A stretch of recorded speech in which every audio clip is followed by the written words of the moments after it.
To all who come to this happy place, welcome. What's up, cast and crew? Welcome back to Tyler's Theater.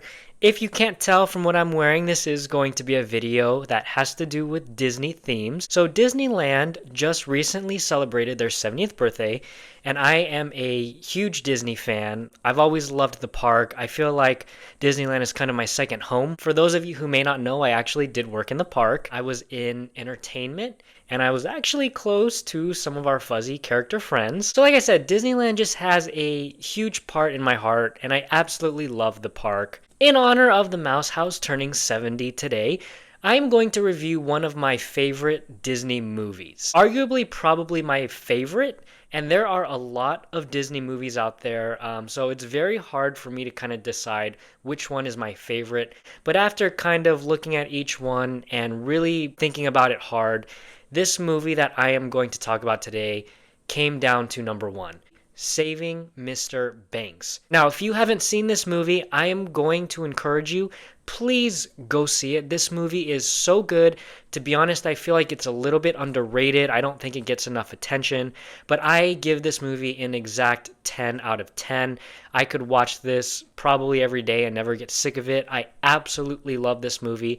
I watch it before every trip I go to the park, and I just want to get into kind of the details of what makes this movie great. So this movie is basically the story of how the idea of Mary Poppins came to screen, kind of what inspired Walt Disney. You know, Mary Poppins, when it first came out, was something like people haven't seen. You know, Walt combined animation with live action, something very new, something different. And Mary Poppins went on to be a huge success from there. It follows the main character, P.L. Travers, played by Emma Thompson. Right in the beginning of the movie, you get this idea that she is very grumpy, like she's very snotty. Like the first shot of Emma Thompson is her, crossing her arms, looking into the camera, looking very serious, looking upset, just looking like such a pill that no one really wants to be around. However, the scene before that does show her character as a kid. And completely different, right? She's happy, she's building a house, she's very creative. And the movie kind of jumps between Emma Thompson's character being the older lady as well as herself as a child, which really is important to the plot, and I will get into that a little bit more in detail. But P.L. Travers basically is a writer, she writes books, and one of her most famous stories that she's most proud of is a character named Mary Poppins. And if you've seen Mary Poppins, you know the story. This story somehow gets out to Walt Disney. And Walt Disney basically reaches out to her and says, I want to do a movie off this character. I'm inspired.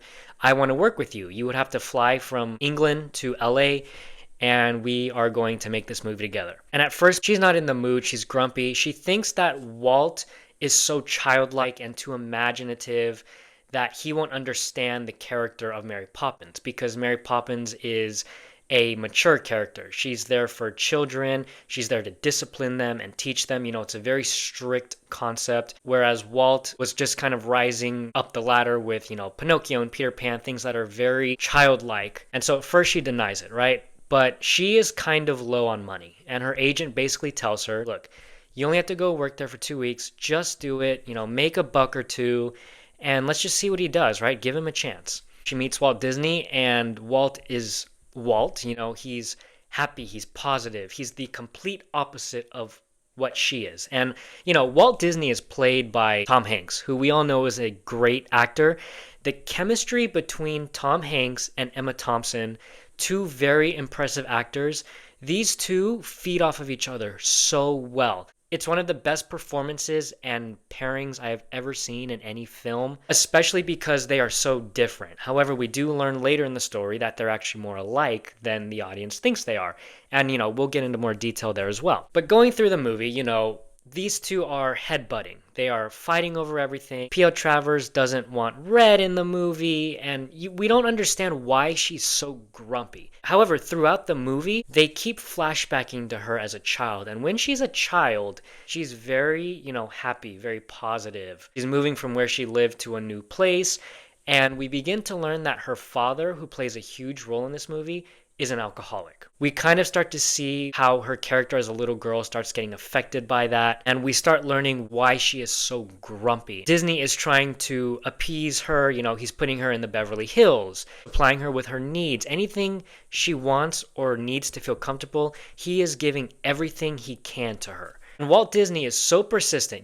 With the success of the real Walt Disney, of course he would be persistent, right? When he wants something, he's going to do what he needs to get it. And the writing does that so well, and Tom Hanks understands that idea. And so his goal and his mission now is to just get her on his side. What do I need to do to get her to work with me so that we can be compatible? As she keeps pushing and pushing and pushing, she doesn't like the music. We see the Sherman brothers, who the actors also did very well with. All great performances in this movie.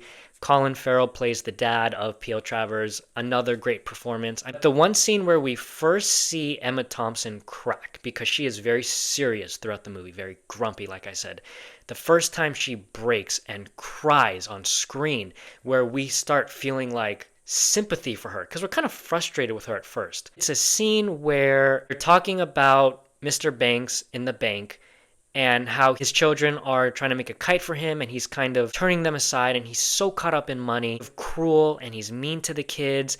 And we get this flashback of Emma Thompson's character as a child, seeing her dad go through a very drunk state. It just breaks her. You can see that this is what is feeding her. This terrible past that she witnessed dictated her entire life.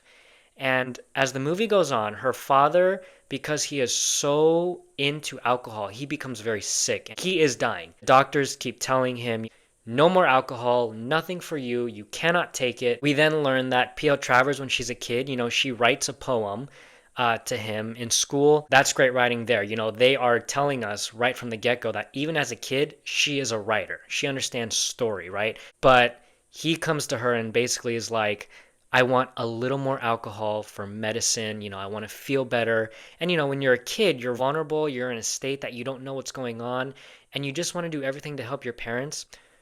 She brings him alcohol. And unfortunately, that was the last bottle. That kind of was the too many, and it kills him. And she just breaks, right? You feel it as an audience member in your heart. You feel the sorrow that she goes through. And you look back at this movie and you understand, damn, that's why she is the way she is, why she's sad. And thinking about it, it breaks me. I'm like, wow, that is terrible. That is something awful to go through. And that guilt that she carries. Like I said, she's like a puzzle to Walt. He's trying to figure it out. He even takes her to Disneyland. It's a great scene. Well, I had a wager. I couldn't get you on a ride. I just won $20. Towards the end, she realizes that she just can't work with Walt because Walt promised her that there wasn't going to be any animation. And the pitch got out that they were going to do an animated segment. The whole movie wasn't going to be animated. But when she hears this, she cracks. And right before this, she kind of starts getting acquainted with the team because Walt tells the team, look, let's do something to make her happy. Let's make the father play with the kids. And that's where the song Let's Go Fly a Kite comes in. It's a very positive song. And that kind of pulls her on board. And then she learns about the animation and she's out of there. She leaves. She says, I'm not working with you. I'm not signing the rights over to you. I'm out. She goes back to England. Walt basically looks into her past. He kind of does some studying. He flies to England and shows up at her doorstep. Very persistent. And he breaks bread with her. He drinks some tea with some whiskey in it. This is also the first time we see her drinking whiskey, which is also good writing because she hates alcohol. We're now seeing her kind of at least try to engage with Walt, try to hear him out. Walt basically tells her, I had a bad father. My father would beat me. When I was a kid, I was a newspaper boy. I ran to newspapers, and my father would put me in harsh climates and conditions, and I would have to work. And that was a past that I decided to move from. He finally relates to her, and she relates back to him. And she realizes, wow, I hated this man, or at least I didn't understand him. But now, understanding that we both have something in common, I can work with him. The message of this movie is terrible things happen in your life, right? bad things that you just can't control, bad circumstances, and it's really unfortunate. And to be honest, a lot of this movie is really sad. You are pulled in as an audience member through a sad emotion. And you would think that from Disney, because the company is known for being positive and happy and uplifting, it brings a new twist to the story, because you're like, wow, I feel really sad.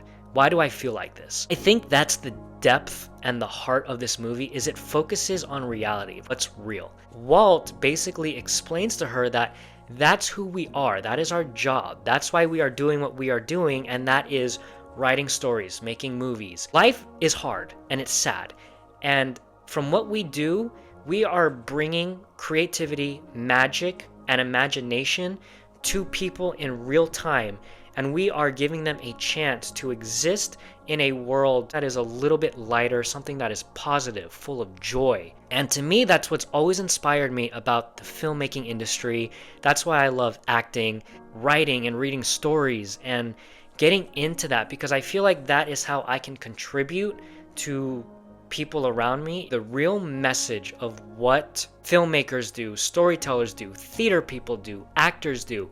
We are giving people who are going through a hard time a second to breathe in a world that is beautiful, that is magical, and we are letting them heal that way.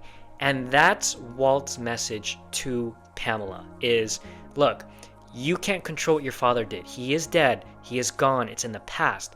But in a world of imagination and light, you can heal from it and take the next steps forward. That messaging to me is why I love this movie so much, and I recommend it to everybody. Performances are amazing. Characters are great. You know, I said a lot regarding this movie, and there is so much more in it that you are not going to get in this video. You have to go and watch that movie. Watch it a couple times. Break it down. If you are into film, watch it scene by scene. Pause it and really tell yourself, okay, what is the story right now? What are they trying to tell me? Because there are little things throughout the movie that are resembling something, that are representing a small message, and if you're not paying attention, you can very well miss them. But that's really all I want to say about this movie. You know, I love this movie. I want to wish Disneyland a happy 70 years.